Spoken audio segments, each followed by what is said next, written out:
Sebelumnya orang dari Anda sendiri sudah dihubungi belum ya? Tadi udah saya hubungin ya, cuman masih nggak diangkat. Langkah lebih baik dihubungi lagi ya Bu ya, karena untuk pengecekan kondisi dan riwayat penyakit dari Anda juga. Oh ya, nanti saya hubungin lagi sus ya. Terima kasih.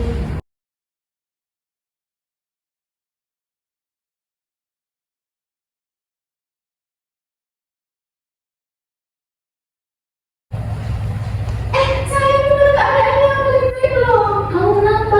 Kok bisa sampai dibawa ke rumah sakit? Ada ini di sini ternyata. Ibu, Allah, dia bisa hebat.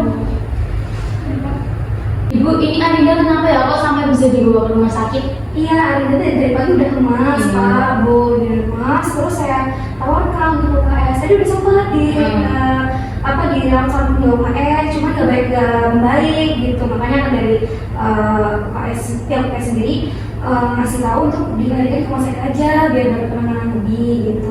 Arinda sih kayak ngeluh gitu, sakit di bawah hati gitu. Tadi udah dapat pemeriksaan kok. Itu waktu pelajaran apa ya Ibu dibawa ke UKS-nya? Waktu pelajaran saya sih kebetulan Pak pelajaran sejarah hearing ya. Tapi waktu nggak ada ujian kan Ibu? Enggak Pak, kebetulan hari ini sepertinya di kelas Arinda memang nggak ada ujian. Itu kan bener kan? Alhamdulillah ada. Kalau lagi nggak ujian nanti pelajarannya bisa dikerjain. Senang saya. Nanti pelajari di rumah lagi. Senang Arinda. Permisi Bapak, Ibu. Ini diri Anda ya? Iya. Saya izin untuk mengecek diri dulu ya. Sus, bagaimana yang keadaan anak saya? Apakah sudah membaik? Oh baik. Tadi kan Anda sempat mengeluhkan sakit di bulu hati ya Bu ya. Terus sempat demam juga. Jadi karena itu sudah diberi penanganan dokter dan injeksi obat juga. Insya Allah akan segera membaik. Ini anak saya sakit apa ya, Sus? Jadi berdasarkan pemeriksaan dokter tadi, di adanya sakit asam lambung itu dipicu karena tadi mengeluhkan sakit ulu hati, terus demam. Jadi di adanya juga mengeluhkan kalau sempat begadang untuk belajar ya Bu ya. Jadi itu salah satu pemicu untuk asam lambung. Kalau untuk di adanya sendiri sebelumnya ada pernah sakit asam lambung nggak Bu?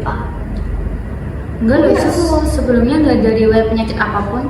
Oh, jadi sebelumnya baik-baik aja ya, nggak pernah sakit ya? Iya, baik-baik aja. Soalnya selama ini juga nilainya Arinda tuh baik, bagus, nggak pernah. Kayaknya nggak mungkin deh kalau Arinda ini punya penyakit asam lambung.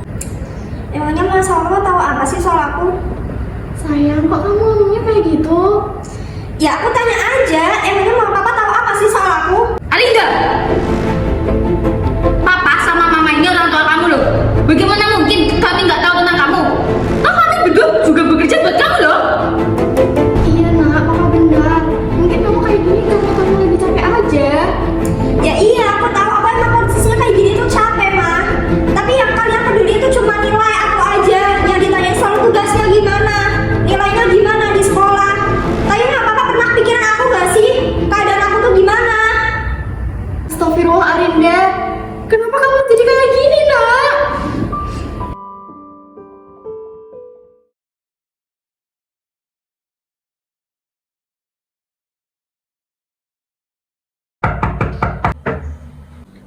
Assalamualaikum. Oh iya, waalaikumsalam. Masuk Pak, Bu. Ibu, apa kabar? Pak, Ibu.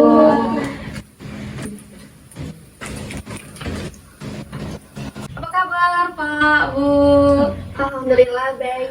Baik, Ibu. Alhamdulillah sehat ya. Jadi nanti kita mau ngobrol ya Pak, Bu, sama ada nurse Rias juga mengenai masalah yang kemarin terjadi. Nanti kita tunggu Arindanya dulu ya biar komplit dulu. Tadi saya juga udah hubungi guru di kelasnya ya soal Arinda mau ngobrol disuruh kesini, mungkin sekarang lagi jalan kesini. Jadi kita tunggu sebentar ya Pak, Bu. Iya Bu.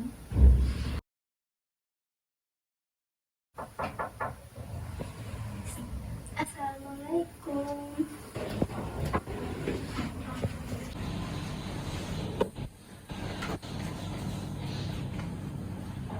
Oke, udah komplit semua ya Pak, Bu. Kalau gitu saya mulai aja. Mungkin selamat siang Nurse Rias, kemudian Bapak Ibu Arinda sama Arinda ya, salah satu siswi terbaik di sekolah kita. Jadi di sini seperti yang udah saya kasih tahu, kalau kita mau ngobrol-ngobrol sedikit, mungkin seperti ngobrol dari hati ke hati gitu ya Pak, Bu sama Arinda. sama didampingi sama nurseryas juga. Kemudian kita akan membahas kesehatannya Arinda sama kejadian yang kemarin gitu ya, biar kedepannya bisa menjadi lebih baik lagi gitu. Dari harapan kita seperti itu ya, semoga nanti tercapai harapannya. Kalau gitu langsung aja ya, nurseryas dimulai. Saya izin pamit dulu ya Bu ya, nanti bisa ngobrol sama nurseryas, didampingi sama nurseryas ya. Baik, selamat siang Bapak, Ibu, dan juga Adik Arinda. Sebelumnya, izinkan saya perkenalan diri terlebih dahulu ya. Jadi, nama saya Nurseryas. Saya itu adalah perawat konselor yang kebetulan tadi diundang oleh Ibu Ningsih untuk menengahi obrolan di antara Bapak, Ibu, dan juga Adik Arinda. Nah, nanti kita akan ngobrol dari hati ke hati, tapi obrolannya tetap santai aja ya, Adik Arinda dan juga Bapak dan Ibu. Nah, tujuannya di sini seperti yang sudah dikatakan oleh Bu Ningsih tadi adalah supaya hubungan dari keluarga antara Bapak, Ibu, dan juga Adik Arinda itu bisa lebih harmonis lagi. Nah, dari Bapak, Ibu, dan juga Adik Arinda, apakah setelah ini ada acara lain? Dari kita Mbak. Oke, saya membutuhkan waktu sekitar 1 jam, apakah bersedia? Oke, jadi saya dapat kabar dari Bu Ningsih bahwa beberapa hari yang lalu sewaktu Adik Arinda dibawa ke UGD ya, itu terjadi perselisihan antara Bapak, Ibu, dan juga Adik Arinda. Nah, kalau boleh saya tahu itu bertengkarnya itu karena apa sih Pak, Bu, dan juga Adik Arindanya? Nggak ada apa-apa kok Mbak, saya dan istri saya juga bingung kenapa Arinda marah begitu saja sama kita. Padahal waktu dihubungi sama Ibu Ningsih, saya sama istri saya tuh khawatir setengah mati loh. Dapat kabar bahwa Arinda itu masuk ke rumah sakit. Iya Mbak, benar. Kita sebagai orang tua tuh khawatir sama Arinda. Oke, jadi Bapak dan Ibu merasa khawatir ya sama Adik Arinda. Jadi dari Adik Arinda sendiri, gimana sih soal kejadian beberapa hari yang lalu? Aku tuh ngerasa kalau aku bukan anak yang mau sama papa loh. Aku ngerasa kalau aku dilain di dunia ini tuh cuma buat memenuhi kebutuhan kalian doang. Kalian maunya aku gini, aku gitu. Terus aku harus ngelakuin semuanya. Oke, baik. Memangnya di mata Adik Arinda itu Bapak dan Ibu seperti apa sih sampai Adik Arinda bisa merasakan seperti itu? Mama sama papa tuh sekarang udah beda. Dulu sebelum mama papa sibuk kerja terus harian, kita masih bisa loh ngobrol bareng, bercanda bareng. Sekarang iya, mama sama papa tetap perhatian, tapi yang ditanyain cuma akademik aku aja kan. Mama papa pernah nggak tanya gimana keseharian aku di sekolah, terus tanya gimana aku main sama teman-teman, kabar aku di sekolah gimana? Mana ada. Yang ditanyain cuma ada tugas nggak, nilainya gimana, tetap bagus kan? Ya terus gimana kalau misalnya tanyanya nilai terus, gimana aku nggak capek? Oke, Adik Arinda bisa tenang dulu ya, tarik nafas dulu ya. Oke, bisa tenang dulu. Jadi dari Bapak dan Ibu itu dulunya bekerja sebagai apa sih? Kalau saya tahu. Kalau dulu saya bekerja sebagai pengusaha Mbak. Baik, jadi sebenarnya dari Bapak Ibu itu juga khawatir ya sama Adik Arinda, tapi tadinya tidak tahu kenapa Adik Arinda bisa marah seperti ini. Kemudian dari sisi Adik Arindanya sendiri merasa kalau papa mama itu hanya mementingkan terhadap nilai akademik saja ya, tetapi tidak peduli terhadap kehidupan Adik Arinda sehari-hari. Ya bener Mbak, tapi kan ini semua juga demi kebaikan kamu nak. Kalau kamu pinter kan nanti bisa dapat universitas yang bagus. Kalau kamu dapat universitas yang bagus, nanti kamu bisa cari pekerjaan yang bagus juga. Lagian soal sakit, kalau kamu bilang sejak awal sama mama sama papa, pasti kita bakal perhatian kok sama kamu. Gak mungkin kita sebagai orang tua cuek sama kamu. Iya sayang, benar apa kata papa. Semuanya tuh kita lakukan demi kebaikan kamu sayang. Demi kebaikan papa bilang. Maksudnya kebaikan mama sama papa. Lagian kalau misalnya demi kebaikan aku, kayaknya nggak mungkin nggak sih kalau aku sampai kena asam lambung kemarin. Sekali aja mah, pa. Sekali aja kalian tuh nanyain kondisi aku gimana. Kamu capek nggak hari ini? Kamu ada masalah nggak di tempat les? Pernah nggak kalian nanyain kayak gitu? Nggak pernah, mana ada. Yang kalian tanyain cuma nilai. Oke, Adik Arinda bisa tarik nafas dulu. Ya, tarik nafas. Sudah lebih tenang ya Dek ya sekarang ya. Oke.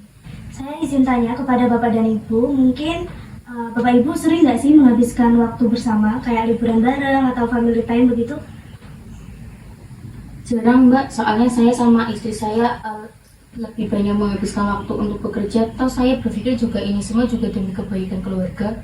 Oke. Oke, mungkin kapan terakhir kali kalian menghabiskan waktu bareng-bareng?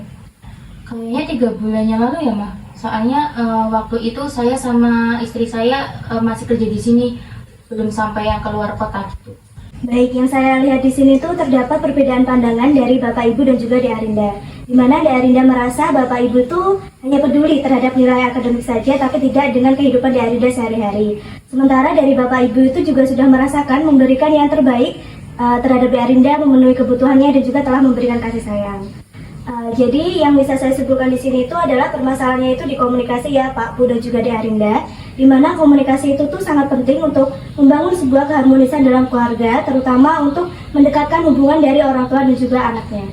Iya Mbak, saya juga merasakan hal itu. Tetapi kami sebagai orang tua itu sudah sangat cukup memberikan fasilitas dan juga perhatian yang lebih kepada Arinda untuk masa depan Arinda ke depannya. Namun kami juga sadar bahwa pekerjaan kami ini sangat menyita waktu, begitu Mbak. Baik, mungkin dari menurut Ibu itu seperti itu ya. Nah, tapi dari Dek Arinda sendiri bagaimana pandangannya terhadap hal tersebut? Ya perhatian sih perhatian, tapi cuma ke akademik aku aja kan. Baik, saya paham. Nah, di sini mungkin dari Bapak dan Ibu sudah memberikan yang terbaik ya, dari tenaga, waktu, dan juga pikirannya kepada Dek Arinda.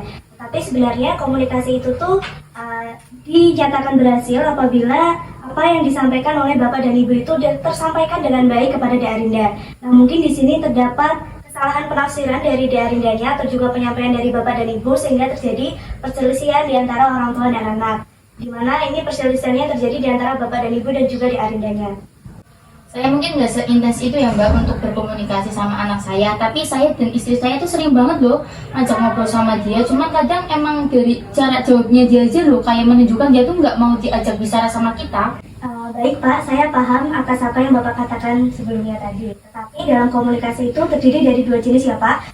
Bu, ada komunikasi fungsional dan disfungsional. Atau kata lebih gampangnya itu komunikasi sempurna dan tidak sempurna. Nah, mengapa dikatakan demikian? Kalau komunikasi sempurna itu pesan dari apa yang ingin Bapak sampaikan itu dapat dimengerti atau dipahami oleh orang yang dituju. Kemudian untuk komunikasi tidak sempurna itu kebalikannya. Jadi orang yang dituju itu tidak mengerti apa yang Bapak atau Ibu sampaikan. Nah, mungkin di sini ada beberapa faktor seperti penggunaan kata baku yang barangkali seringkali Bapak dan Ibu katakan kepada Dek Arinda yang mungkin sulit dipahami untuk usia Dek Arindanya sendiri. Kemudian ada juga faktor kurangnya hubungan yang harmonis antara orang tua dan anak sehingga menjadikan barangkali dari kedua pihak itu ada rasa malas untuk saling mengobrol ataupun berbicara satu sama lain. Jadi untuk gambaran simpelnya itu pentingnya hubungan harmonis di antara keluarga, tetapi juga pentingnya komunikasi yang searah atau komunikasi yang sempurna di antara kedua belah pihak. Nah, dari apa yang telah Bapak, Ibu, dan Dek Arinda ceritakan tadi, dapat diambil kesimpulan bahwa titik disfungsionalnya dari komunikasi kalian itu adalah kurangnya memahami satu sama lain. Jadi dari Bapak dan Ibu merasa bahwa sudah memberikan yang terbaik kepada Dek Arinda, sudah meluangkan segalanya, sudah memberikan perhatian, memberikan kasih sayang barangkali ke Dek Arinda. Tetapi dari Dek Arinda ini tuh merasa membutuhkan sesuatu yang seimbang, di mana Bapak dan Ibu itu tidak hanya mementingkan nilai akademik saja, tetapi juga lebih bertanya lagi kepada kehidupan sehari-harinya, seperti bagaimana kabarnya hari ini, sekolahnya seperti apa, apakah ada masalah dengan guru ataupun teman-temannya atau tidak. Nah, kemudian dalam keluarga itu pentingnya untuk hubungan yang harmonis, di mana Bapak dan Ibu barangkali bisa untuk mengetahui hal terkecil sampai yang terbesar dari apa yang dirasakan oleh Dek Arinda. Seperti Bapak dan Ibu mungkin bisa untuk bertanya apa hobi Dek Arinda supaya seimbang begitu. Jadi tidak hanya mementingkan nilai akademik saja, tetapi juga terhadap hal-hal yang disukai oleh Dek Arinda.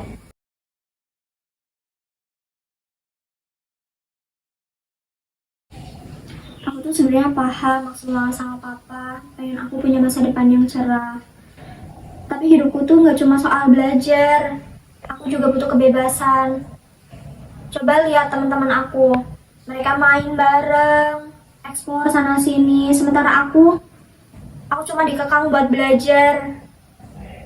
Dan lagi, emangnya Mama sama Papa pernah ngeluangin waktu buat jalan-jalan bareng? Sekedar family time aja kita nggak pernah loh. Kalian cuma sibuk kerja terus. Aku tuh maunya simple, kita punya waktu buat bareng. Udah gitu aja. Sesusah itu kah? Terus sekarang kamu mau bagaimana, Nak? Pada akhirnya Mama sama Papa kan mau kamu hidup bahagia dan mapan. Oke, mungkin di sini sudah mulai terlihat apa yang perlu diperbaiki dari hubungan antara Bapak dan Ibu dan juga Dek Arinda.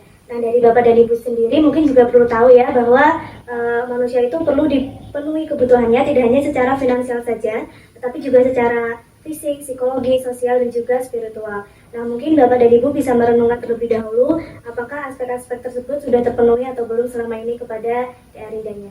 Nak, maafin papa sama mama ya. Sekarang kan mama sama papa jadi lebih sibuk. Sekiranya kamu mau gimana? Aku nggak minta yang lebih-lebih atau yang aneh kok, Pak. Aku cuma mau sama papa jangan cuma terfokus sama akademik aku aja. Aku pasti bakal tanggung jawab kok sama akademik aku. Tapi aku juga perlu loh buat cerita gimana keseharian aku. Tadi ngapain aja di sekolah, gimana perasaannya hari ini. Terus aku juga mau beli barang-barang lucu, terus cerita ke mama sama papa. Udah sesimpel itu. Maafin mama ya sayang, kita berusaha bersama ya nak untuk membangun keluarga yang lebih baik lagi. Ya, senang ya mendengarnya karena dari Bapak dan Ibu juga Dek Arinda sudah ingin untuk memperbaiki hubungan antara satu sama lain. Mungkin ada tips dari saya bahwa supaya hubungan kalian tetap harmonis, itu diusahakan untuk selalu mengobrol setiap hari. Merayakan hal-hal yang kecil seperti ulang tahun dari Bapak, Ibu, dan juga Dek Arinda. Kemudian jika ada waktu bisa untuk pergi jalan-jalan di weekend bareng-bareng satu keluarga. Begitu ya. Terima kasih ya Mbak atas sarannya. Saya sebagai orang tua juga pasti butuh banyak belajar. Jadi nanti ya nak, kalau misal papa sama papa ada salah, tolong ditegur aja. Tapi ditegurin yang baik-baik ya. Arinda, lain kali kalau ngerasa badannya gak enak langsung bilang ke mama ya. Jangan diem aja, takutnya nanti malah kayak kemarin. Oke, jadi dari Bapak, Ibu, dan juga Dek Arinda sudah mulai menyampaikan pendapatnya masing-masing, dari pandangannya masing-masing seperti apa, dan dari Bapak, Ibu, Dek Arinda juga sudah mulai untuk mencoba memahami satu sama lain. Ya Mbak, aku jadi ngerasa lebih lega sekarang, tidak berani cerita hal-hal yang selama ini aku pendam sendiri. Ya, alhamdulillah ya, jadi senang saya mendengarnya. Dan kemudian karena kontrak waktunya sudah selesai, jadi sebelum saya akhiri untuk sesi konseling kali ini, mungkin dari Bapak, Ibu, dan juga Dek Arinda bisa untuk mengutarakan lagi nggak tadi kita ngobrolin tentang apa aja? Tadi kita ngobrolin tentang terkait masalah yang terjadi di keluarga saya ya Mbak ya. Dan ternyata emang akar masalahnya yaitu ada di komunikasi, dimana apa yang saya sampaikan itu ternyata beda pemahaman dengan apa yang diterima oleh anak saya. Oke, benar ya Pak, dari apa yang sudah Bapak sampaikan, Bapak sudah mengerti bahwa tadi kami mengobrolkan tentang permasalahan komunikasi antara Bapak, Ibu, dan juga Dek Arinda. Nah, ini juga bisa untuk sebagai pembelajaran ya Pak ya ke depannya, supaya ke depannya kalian bisa lebih untuk berkomunikasi secara terbuka dan juga bisa lebih dekat lagi atau lebih harmonis lagi untuk ke depannya. Baik, jadi sebelum sesi konseling pada siang hari ini saya tutup, mungkin dari Bapak, Ibu, atau Dek Arinda ada yang ingin ditanyakan terlebih dahulu? Kalau dari saya udah cukup sih Mbak. Dari saya juga udah cukup. Nanti kita coba untuk ngobrol lebih dari hati ke hati. Oke, baik, karena tidak ada yang ingin ditanyakan, mungkin konselingnya cukup sampai di sini saja ya Pak, Bu, dan juga Dek Arinda. Nah, untuk konseling selanjutnya mungkin bisa dilaksanakan pada hari Sabtu 16 Maret pukul 2 siang. Apakah Bapak, Ibu, dan Dek Arinda ada agenda lain di hari itu? Kalau kami berdua nggak ada ya Mbak ya? Kalau kamu gimana nak? Ada atau enggak? Kalau aku kebetulan juga nggak ada sih Pak. Oke, baik, jadi untuk pertemuan selanjutnya kita jadwalkan hari Sabtu 16 Maret pukul 2 siang. Nah, nanti kita akan membahas tentang dukungan coping keluarga, di mana nanti akan mengidentifikasi terkait nilai, kemudian minat dari keluarga. Apakah dari keluarga yang bersedia? Iya. Oke, berarti karena sesi konselingnya sudah berakhir, saya akhiri di sini ya. Terima kasih karena Bapak, Ibu, dan Dek Arinda sudah menceritakan dengan sangat baik, dan semoga kedepannya bisa lebih baik lagi untuk hubungan keharmonisan di antara kalian semua.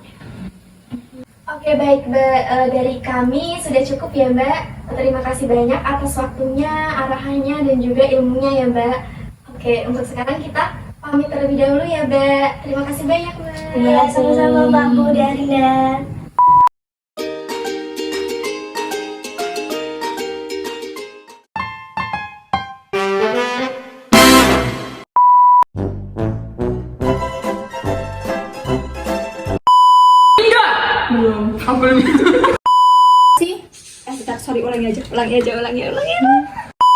Mbak, kalau ngerasa badannya nggak enak langsung Maret pukul 2 pagi. Siapa?